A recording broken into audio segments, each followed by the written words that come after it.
Yun, magandang araw po sa inyo lahat. Welcome po sa Makapili TV. Sa nagdaang araw po, naging vocal po si Pangulong Bongbong Marcos na ayaw niya pong matuloy yung impeachment doon sa kanyang podcast, di ba?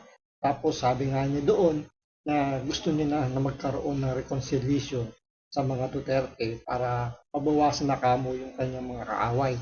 Ngayon, kahit si Speaker Romualdez, tila parang tumiktok na rin kay Senate President Chis Escudero at sinabi niya na respetuhin daw niya yung magiging pasya ng Senado tungkol dito sa impeachment ni Vice President Sara Duterte.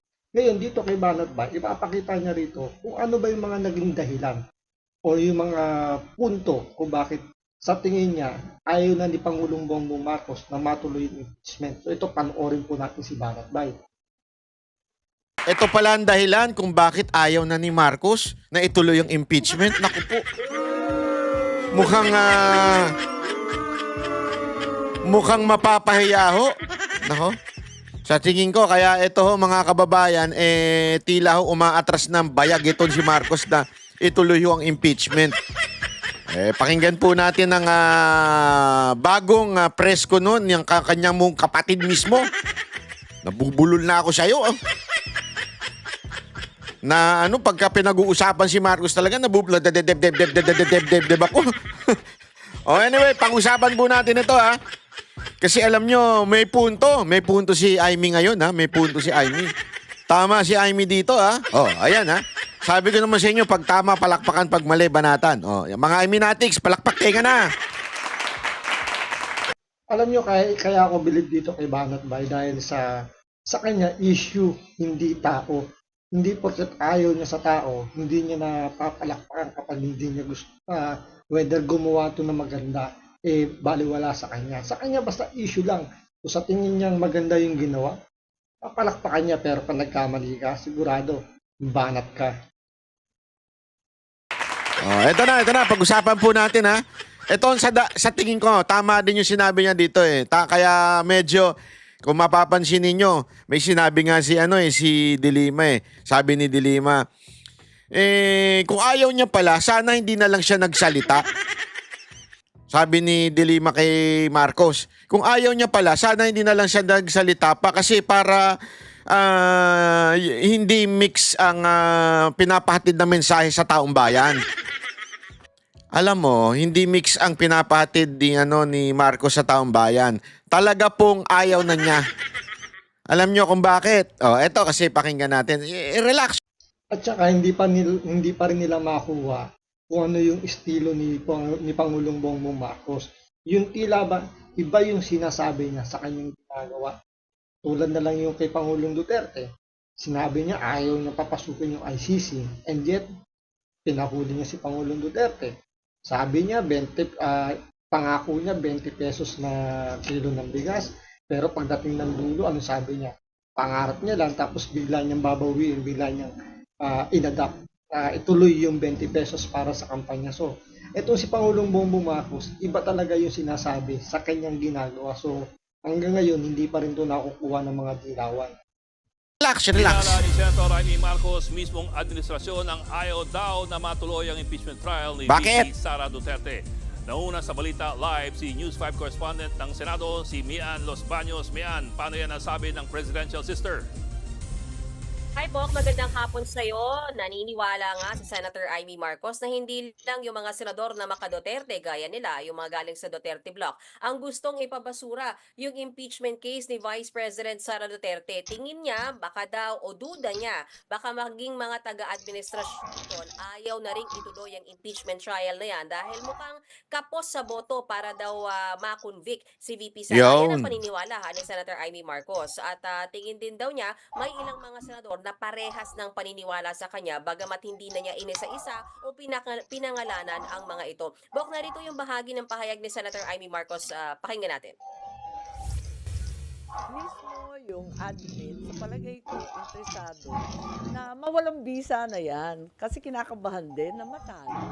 Aminin natin. Di ba mas mahirap, mas nakakahiya kapag nagkaroon ng paglilitis at matalo? Ang akin lamang, ang duda ko, hindi lamang ang sinasabi o tinatawag na mga Duterte ang interesado sa pag-dismiss. Ang pakiramdam ko, mismo ang administrasyon ay may mga grupo na nagsasabi na wag nang ituloy at baka mapahiya lang sa numero.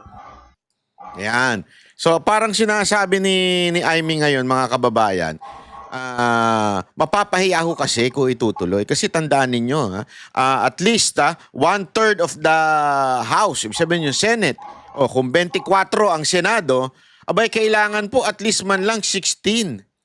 16 ang kailangan bumoto upang i-impeach si BP Sara Duterte. Mga kababayan, wala na po silang bilang na ganyan. Una-una, suicide yan sa kanilang mga karir kung boboto sila ng ganyan. Kaya nga, sinasabi dito ni Aimee na mukhang malabo at sinasabi niya talagang kaya siguro ayaw na rin ni Marcos kasi mapapaya sila. Mantakin mo, napaya ka na ng 2025, mapapaya ka pa ngayon, di ba? Gago! Nakakahiya naman sobra-sobra nun. At isa pa, hindi lang po yan. Ako meron pa akong ibang pananaw at sigurado ako sa inyo, marami pa kayong pananaw. Hindi lang po yun. Kasi kung matatandaan ninyo, kahit po si BP Sara Duterte gusto niyo matuloy. Bakit? Dito unang-una yung sinabi ni Banat Bay. Napakaganda ng punto niya. Na mapapahiya lang talaga si Bongbong Marcos. Parang dito nga, parang tinutulungan pa ni Aimee Marcos yung kanyang kapatid na huwag na mapahiya. Kaya sinasabi niya na kagad dito na ibasura na lang yung impeachment para hindi na mapahiya yung kapatid niya. At the same time, isang punto pa ni Banat Bay na numbers game yan, politika lang yan. Kasi kahit sabihin mo, puro chismis lang yung mga paratang kay BP Sara. Pero kung may number si Bongbong Marcos sa Senado na magsasabing hindi guilty si Vice President Sara Duterte at kailangan niya ma-impeach, walang choice si Vice President Sara Duterte, may impeach siya. Tulad nung ginawa sa Kongreso, di ba? Dinaan sa botohan. So nakakuha sila ng 200 plus na pirma para ma-impeach si Vice President Sara Duterte. Walang due process yun. Walang latagan ng ng ebidensya. Walang hindi hiningan ng panig si Vice President, pero na-impeach nila si Vice President Sara Duterte. Siya yung dito siya yung delegates, pero bakit niya gusto matuloy? Baka merong pasabog. Hindi, sandali linawin natin. Alam mo naman, maraming tanga dyan lalo na sa Malacanang. Pag sinabi nating pasabog, hindi ibig sabihin bomba. Ibig sabihin po nung pasabog, para po, baka mamaya maraming ilalantad na sikreto. Kasi tandaan ninyo, maraming bitin Maraming bitin doon sa kwento ni BP Sara Duterte tungkol doon sa mga envelope, tungkol doon sa mga hinihinging pera sa kanya. Naku. Ladies and gentlemen, pag nag-impeachment, ano po yan? Talagang nationwide. Actually, baka nga hindi lang nationwide, baka buong mundo manood dyan. Kahit yung ibang foreigner manood po dyan. Siyempre, grabing ingay ng mga Duterte sa ibang bansa So baka mamaya mas lalo mabuking yung administrasyon. Isa yan sa mga punto na sa tingin ko tama yung sinasabi ni Banat Bay.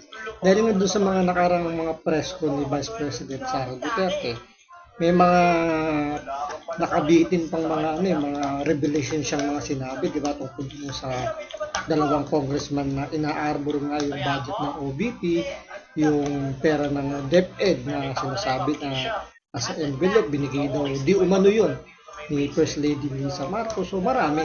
Kaya siguro isa yan sa mga dahilan kung bakit parang umuurong na yung administrasyon dahil baka nga naman makita pa yung mga kabulustagan nila. So maglilitawan lahat ng baho yung mga pinagagawa nila kapag natuloy itong impeachment ni Vice President Sara Duterte. Kasi dyan maglalabasan yung mga nanghihingi. Di ba? Mga kumukomisyon. So talagang sa tingin ko, kaya nga gusto ni VP Sara Duterte. Kaya nga alam mo, nung una, hindi ko naintindihan yung punto rin ng ibang mga senador, bakit gusto nilang matuloy.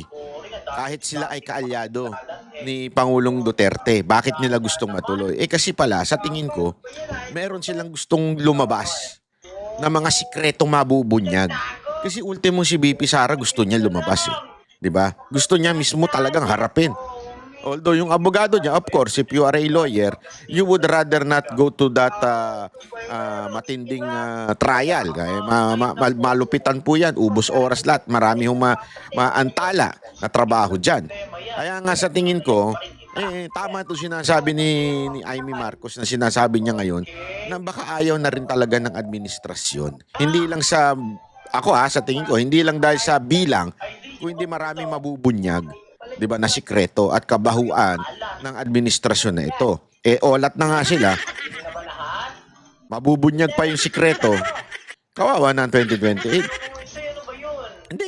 Kaya nga dito parang feeling ko nga parang sinasalba na ni Amy Marcos yung kapatid niya na mapunta pa sa ganung sitwasyon. Siyempre, same ang same apelyido. Kung anong mangyari kay Bongbong Marcos, pwedeng mahatak ito si Amy Marcos at masasagasaan din yung kanyang political ambition and career na ginagawa rin ngayon ng ibang senador dahil kapag sila bumoto pabor sa impeachment, sabi nga ni Banat Bay, mukhang katapusan na ng kanilang political career. Diba? So, maraming salamat po sa panonood. Ingat po kayo lagi. God bless.